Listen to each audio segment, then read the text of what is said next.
Packaging is rubbish. Britons throw away over 6 million tonnes of wrappers and boxes, bottles and jars every year. I want all of us to cut the rap. Manufacturers and retailers like me, and above all, you, the customer. We'll give you this nice bag if we can take all your packaging away. Because until we do, we're wasting our money and our planet's precious resources. Do you think this is overpackaged? No.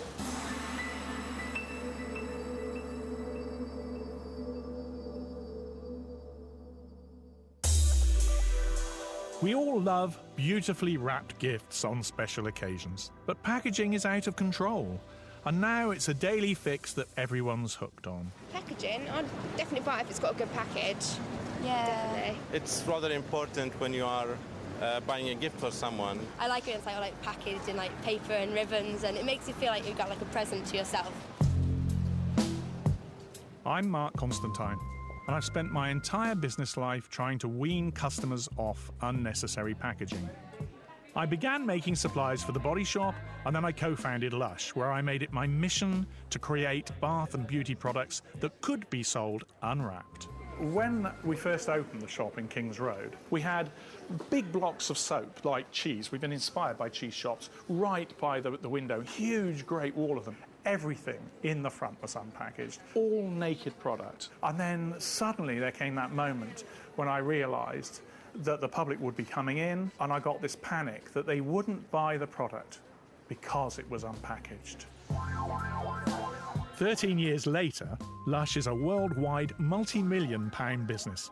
Proof that there are plenty of customers out there willing to give up fancy wrappers, bottles and boxes in favour of bare products. These are bubble baths. So you crumble them in the bath, and then you get a bath full of foam. A bubble bath without a bottle.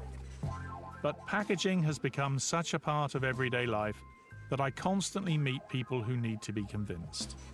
I've been slowly discontinuing the bottles to encourage people to use the soap. It's more versatile when it's in bottles and things. And it isn't really. It's what you get used to when you can buy these little containers now and you put things in there if you're already going away for a weekend.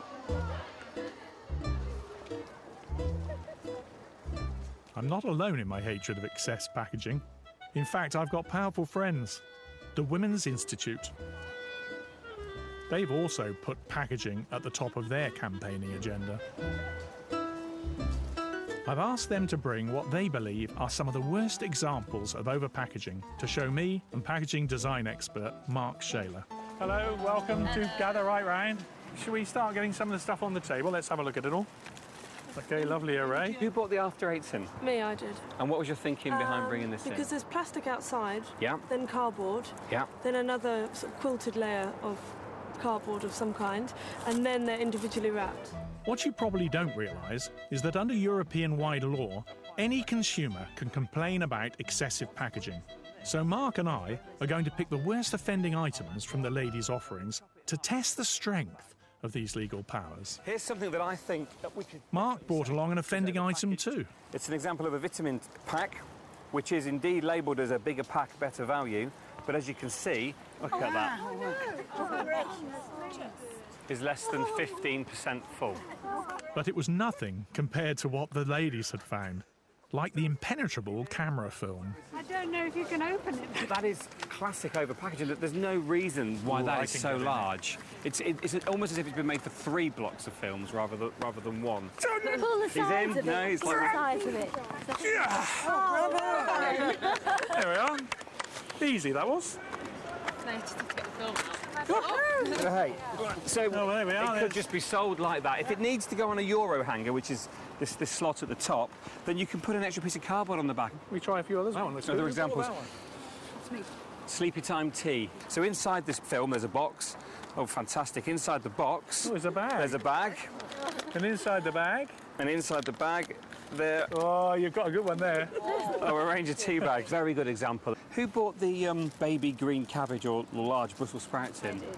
They don't need any packaging at all because they're cabbages. Cabbages have their own outer leaves. Who bought the risotto rice in? It's just an example of one item which has an inner packaging and cardboard box, which is totally unnecessary. OK, and finally, I'm very interested in the Multivitamin nail and cuticle oil. I think it's over-packaged. It's meant for your nails, but you almost, you know, damage them trying to get into the packet. That's interesting, that is. So which of these are we going to take forward? We're going to go with the cuticle oil, Yeah. vitamin pack. We're going to go with the quite horrific film, the triple-packed tea bags, and the double-packed risotto rice. On the Excellent. ground, So we're getting rid of this. get rid of all those. So these are our 5 items that we're going to complain about.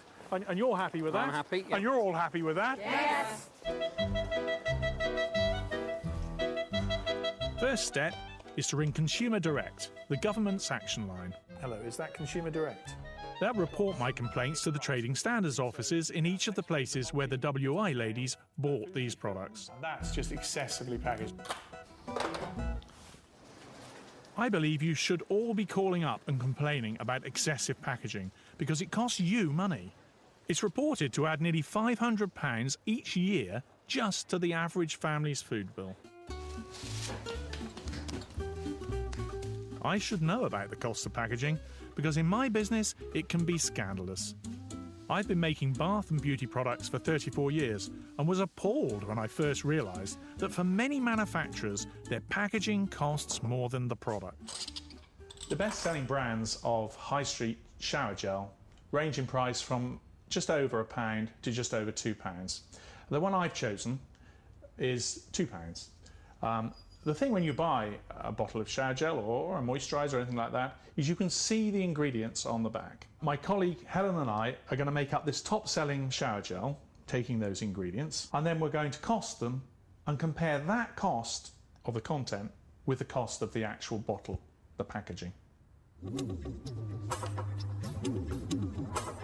What's next? Could I have the citric acid, please?